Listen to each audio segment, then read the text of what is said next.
Hello दोस्तों, episode की शुरुआत वहीं से होती है जहां पे ये लास्ट एपिसोड एंड हुआ था। अब पार्ट 2 की स्टार्टिंग में हम यूनशेंग सेट को देखते हैं जहां पे यूनशेंग सेट के स्टूडेंट अपनी स्वॉर्ड कल्टीवेशन प्रैक्टिस कर रहे होते हैं। पर तभी वो देखते हैं कि वहां पे black thunder sky lighting formation create होना शुरू हो जाती है और उस पूरे सेट के ऊपर काले बादलों की तरह फैल जाती है। ये देखकर वो स्टूडेंट भी काफी ज्यादा घबरा जाते हैं और तभी वो फॉर्मेशन अपनी गोल्ड थंडर लाइटिंग अटैक से उस पूरे सेट को डिस्ट्रॉय कर देती है और साथ ही वो सभी स्टूडेंट भी मारे जाते हैं। अब तभी वहां पे यूनशेंग सेट का लीडर जियोजियान अपने स्टूडेंट के साथ वहां पहुंच जाता है क्योंकि ऐसा अटैक आज तक पहले कभी नहीं हुआ है। जिस पर वो लीडर जियोजियान कहता है ये किसने किया है। और तभी वहां पे हम फैंग को देखते हैं जो बड़े स्टाइल से एंट्री देता है और कहता है तुम्हारे बेटे लियू ने मेरे तियानमिंग सेट के लोगों को परेशान किया तो मैंने उसको जान से मार दिया है, अब तेरी बारी है। ये सुनकर वो जियोजियान बहुत ज्यादा गुस्सा आ जाता है और वो अपने बेटे का बदला लेने के लिए एक हेवनली फॉर्मेशन क्रिएट करता है और उससे फैंग पर अपने गोल्ड पैम हैंड से अटैक करता है। पर फैंग भी बड़ी आसानी से उसके अटैक को डिफेंड कर लेता है जिस पर जियोजियान भी काफी ज्यादा हैरान हो जाता है। तभी फैंग उसको कहता है कि अगर तुम नीचे नहीं आए तो तेरा एक एक स्टूडेंट मेरे हाथों मारा जाएगा। जिस पर फैंग अपनी स्पिरिचुअल फोर्स की मदद से एक स्टूडेंट को अपनी तरफ खींचता है और उसको एक हाथ में पकड़कर उसका गला भूनकर उसको जान से मार देता है। अब फैंग बाकी स्टूडेंट की तरफ आगे बढ़ता है पर जियोजियान अपने स्टूडेंट को मारने नहीं देना चाहता था, इसलिए वो तुरंत ही नीचे आ जाता है और फैंग पे अटैक करने जाता है। पर फैंग बिना हिले उसको आसानी से रोककर एक हाथ से पकड़ता है जैसे उसके लिए जियोजियान एक बच्चा हो और फिर घुमाकर उसको पीछे फेंक देता है जिसकी वजह से जियोजियान का एक हाथ टूट जाता है। जिस पर वो समझ जाता है कि इसकी सुप्रीम लेवल की पावर्स हैं, वो इसका मुकाबला नहीं कर सकता है।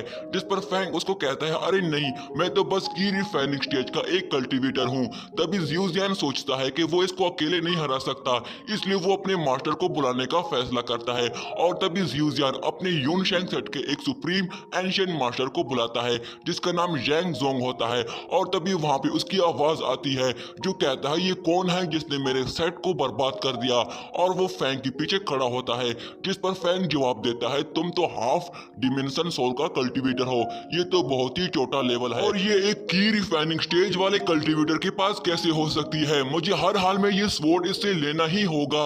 और तभी वो अपने 7 किलिंग फॉर्मेशन को एक्टिवेट करता है और तभी उसके अंदर से इवल सोल की क्लोन बॉडी बाहर आ जाती है जो बहुत ही खतरनाक लग रही होती है। और फिर बहुत सारे इवल सोल क्लोन की बॉडी सीधा फैंग पे अटैक करने जाते हैं पर फैंग को जरा बराबर भी फर्क नहीं पड़ता और वो अपने एक ही हैवोली स्वॉर्ड अरे स्लैश के अटैक से उन सभी क्लोन बॉडी को डिस्ट्रॉय कर देता है। अब शैंग जोंग खुद को प्रोटेक्ट करने के लिए अपने चारों तरफ स्पिरिचुअल शील्ड क्रिएट करता है पर फैंग की हैवोली स्वॉर्ड अरे स्लैश इसकी शील्ड और उसकी फॉर्मेशन को डिस्ट्रॉय कर देती है और उसकी फॉर्मेशन आखिरकार टूट जाती है।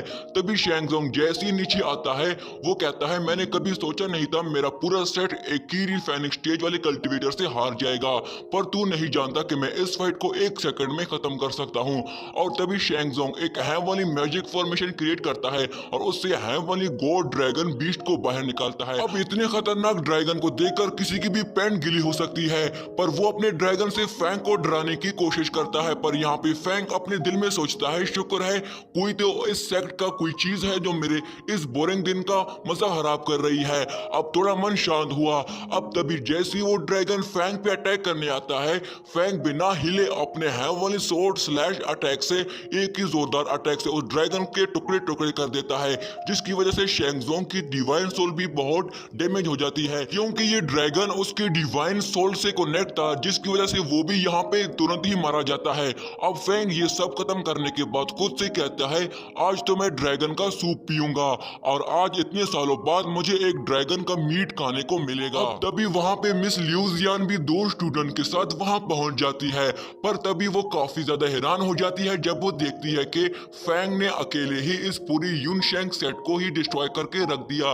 अब यहाँ पे फैंग उनको अपना इंट्रोडक्शन देता है कि मैं तियानमिंग सेट का फैंग हूँ जो इस सेट का फर्स्ट डिसेबल रह चुका है।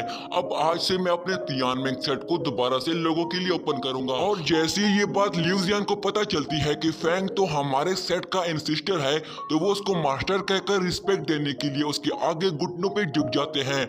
और फिर वहाँ कुछ देर बाद स्टूडेंट उस सेट के ट्रेजर लूटने लगते हैं जहाँ पे मिस ल्यूजियान फैंग को कहती है इस यूनशेंग सेट में बहुत सारे ट्रेजर हैं, हम इन सभी ट्रेजर को यहाँ से कैसे अपने सेट में लेके जाएंगे। जिस पर फैंग कहता है इस तरह की सस्ती चीजों पे तुम इतनी ध्यान ना रखो। जिस पर मिस ल्यूजियन दोबारा पूछती है इस ड्रैगन की मीट्स को हम अपने सेट में कैसे ट्रांसपोर्ट करेंगे। जिस पर फैंग उसको एक रिंग देते हुए कहता है तुम इसका इस्तेमाल कर सकती हो। अब उस रिंग को देखकर मिस ल्यूजियन कहती है ये तो स्टोरेज रिंग है जो सिर्फ टॉप क्लास सेट के मास्टर के पास ऐसे ट्रेजर होते हैं। और फिर अगले दिन मास्टर फैंग अपने कमरे में बैठा होता है और वो अपने उस सील के लॉक को देख रहा होता है कि मेरा ये सील खुद तो अनलॉक नहीं हुआ, जरूर वहां पे किसी ने छेड़छाड़ी की होगी तभी ये सील ओपन हो गया, क्योंकि जब तक की रिफाइनिंग स्टेज कंप्लीट नहीं होता है ये सील कभी भी ओपन नहीं होता।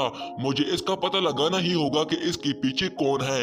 और तभी वहां पे मिस ल्यूजियन जो ड्रैगन का सूप बना के लिंग फैंग के लिए ले आती है और तभी फैंग उससे पूछता है कि इन पिछले 10,000 साल में क्या हुआ है, मेरा थियानमेंग सेट पूरी तरह बंजर कैसे हो गया। जिस पर मिस ल्यूजियन कहती है मास्टर मुझे नहीं पता, यहाँ हमारे सेट में इतने हाईएस्ट लेवल के ट्रेजर नहीं है जिससे हम अपने स्टूडेंट के लिए इस्तेमाल कर सके। यहाँ इस सेट के सभी स्टूडेंट की रिफाइनिंग स्टेज है और जैसे आपने देखा सिर्फ मैं ही इस सेट में सबसे ताकतवर हूँ। मेरी फाउंडेशन एस्टेब्लिशमेंट रेल्म की भी मिडिल स्टेज पर है। पर तभी मास्टर फैंग अपने दिल में कसम खाता है कि आज से किसी ने भी मेरे तियानमेंग सेट के लोगों को परेशान किया तो मैं उसके टुकड़े टुकड़े कर दूंगा। अब तभी हम देखते हैं कि एक आदमी उनके स्टूडेंट को मारकर उसके मेन हॉल पे फेंक देता है और इस आदमी का नाम शी यून होता है जो एक कल्टीवेटर योद्धा होता है और वो उनको धमकी देता है कि मैंने सुना है यहाँ इस सेट के लोगों ने यूनशेंग सेट को डिस्ट्रॉय कर दिया, इस वजह से उस यूनशेंग सेट के सभी ट्रेजर मुझे चाहिए। जिस पर मिस ल्यूजियन गुस्से से उस पर अटैक करनी आती है पर वो शी यून बहुत ही पावरफुल होता है और मिस ल्यूजियन को खुद से टच करने ही नहीं देता और अपनी पावर से उसको पीछे कर देता है। और यहीं पे दोस्तों हमारा ये वाला एपिसोड एंड हो जाता है। इसका अगला पार्ट भी मैं कुछ देर बाद अपलोड करने वाला हूँ, तब तक के लिए वीडियो को लाइक कीजिएगा और चैनल को सब्सक्राइब कीजिएगा। शुक्रिया।